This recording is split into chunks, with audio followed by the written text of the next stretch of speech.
I never thought that an ordinary night on the save could turn into a real nightmare.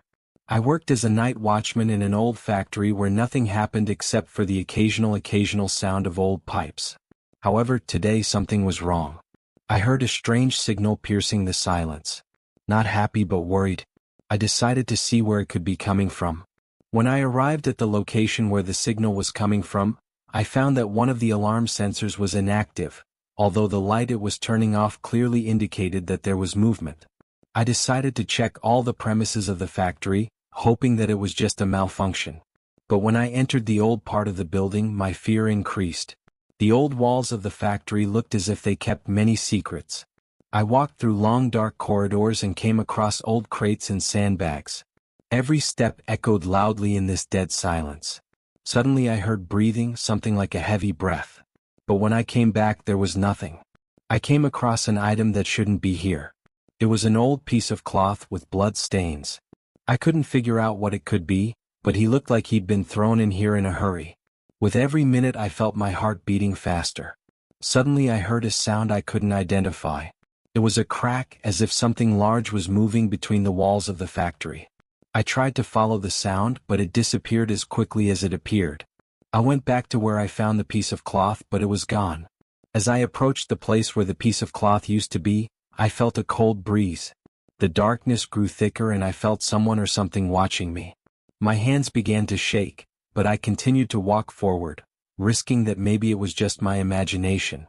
I noticed the shadows on the walls moving as if someone was shining a light on them.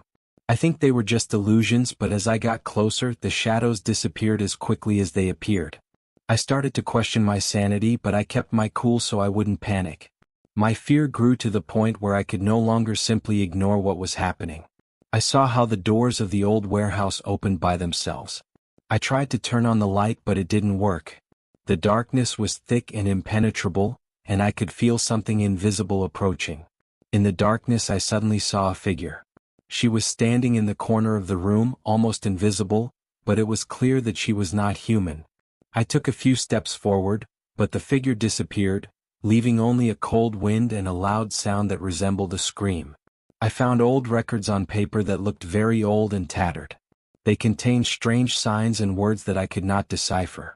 I felt that these records could explain what was happening, but every time I tried to read them, I felt that someone or something was watching me. The darkness grew thicker every minute. I noticed that strange shadows appeared on the window.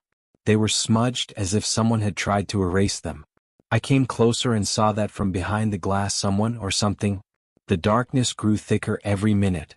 I noticed that strange shadows appeared on the window. They were smudged as if someone had tried to erase them. I came closer and saw that someone or something was watching me from behind the glass. It was hard for me to make out the details, but I could feel that it was not a human figure. I tried to open the window, but it was jammed and wouldn't budge. Suddenly the alarm began to sound again, but now it was so loud and annoying that it was almost deafening. I decided to check the source of the signal, which led me to an old switchboard. When I opened it, I saw that all the wires were messed up as if someone had damaged them on purpose. I had just started to deal with the wiring when I suddenly heard an exploding noise. It was like the rumble of heavy metal falling from a height. The sounds were so intense that I could feel the walls shaking. I rushed for the exit, only to suddenly see every door I had passed through closing on its own. When I returned to the central part of the factory, I noticed new marks on the floor, marks that looked like gray dirt with unrecognizable stains. I decided to follow them, hoping that they would lead me to the resolution of all this horror. The tracks led to a closed room. I found the key under the old board by the door. When I opened the door, I entered a secret room that was filled with old documents and photographs. All these documents contained information about strange experiments that were carried out at this factory many years ago. Looking through the photos, I came across pictures of people who looked stressed and excited. In one of them I noticed a strange person in a black cloak who was present in all the photos. She looked familiar, but I couldn't remember where I'd seen her before. My fear reached its peak when I heard a soft but distinct sound, as if someone was trying to open the door to the room I was in. I hid behind a large closet, trying to stay out of sight.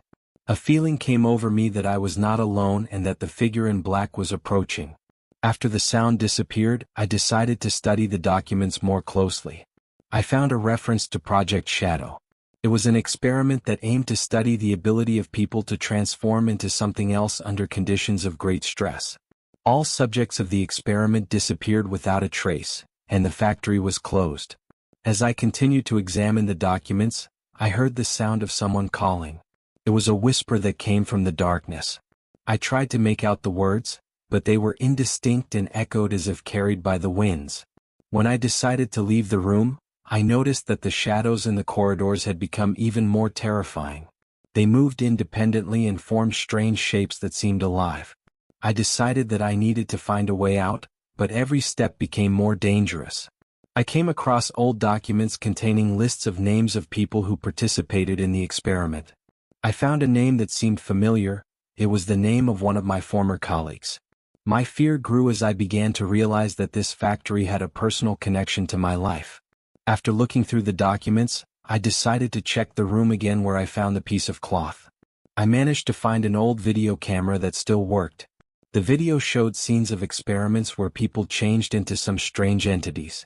I realized that it had to do with what I was going through. When I returned to the central part of the factory, I saw a new trail. Now it looked like liquid blood. I followed him and came across a small room with medical instruments. On the table lay an old magazine in which terrible experiments were described. I looked through the log and learned that the last experiment before the factory was closed had failed and resulted in the aggressive entities that now roam here. This confirmed my suspicions that what I was seeing was not just the result of my fears, but real threats. When I tried to contact someone to report the situation, my mobile network was blocked. I couldn't call or text. Panic began to overtake me. I felt that the whole house was against me. I heard voices and footsteps approaching me. It was like a haunting I couldn't explain. I ran through the corridors, but it seemed that the factory was getting bigger and more complicated, preventing me from finding a way out. At one point I heard a rumble coming from below. I decided to go down to the basement where there might be a way out. But when I reached the basement, I found myself among the old pipes and mechanisms that had become part of this ominous laboratory. I came across a large iron door that looked like an exit. I decided to open them, and a large hall appeared in front of me, filled with what looked like coffins. They were coffins with people who seemed to be still breathing, but their eyes were closed. I felt that the end was coming. I found a continuous recording machine that recorded all the events of the factory. I found out that this factory was the site of terrible experiments, and that I was one of the last to escape. I finally found a way out. When I stepped outside, I felt a cold wind blowing my face. The factory was left behind, but fear did not let me go. I tried to understand what happened and why I went through this. But as soon as I called the police and told them what had happened, they said that the factory had been closed for a long time and that they had found nothing when they arrived. I tried to show them the footage from the video camera, but all the files were corrupted or erased. I found it hard to believe that a factory could leave such a thing behind. Over time, I realized that the nightmare I experienced was part of something much bigger and more sinister. I was amazed that I was alive and decided not to go back there ever again. My fear and stress from what happened stayed with me, and every sound or shadow reminded me of that horrible experience. And now, every time I pass by the old factory, I remember what happened. I cannot forget what I saw, and I know that other people can also fall into this trap if they are not careful. And even though I made it out alive, I feel like the nightmare I've been through isn't over yet.